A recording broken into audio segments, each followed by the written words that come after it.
ஹரிஷ் கேட்குறான். டேய், நீ எப்போயாச்சும் இந்த மாதிரி விளையாடி இருக்கியாடா ஃப்ரெண்ட்ஸோட? ஹரிஷ்: எனக்கு அப்படி ஒரு சான்ஸ் கிடச்சதில்ல ஹரிஷ்.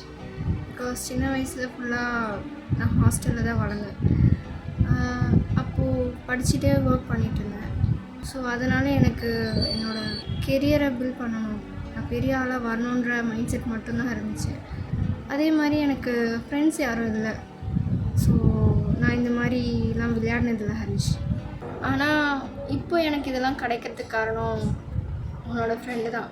அவளை எப்போ நான் பார்த்தனோ அப்போ தான் என் லைஃப்பில் நிறைய விஷயங்கள் புதுசாக நடக்க ஆரம்பிச்சிது. லைஃப்பில் நான் இதுவரையும் பார்க்காத நிறைய விஷயங்கள். அவன் சொல்கிற உரிமையை இன்னும் அவங்க எனக்கு தரலை. ஏதோ ஒரு சந்தோஷத்தில் சொல்லிட்டேன், தப்பாக எடுத்துக்காதீங்க. Still she is my friend, she is my love and she is my partner.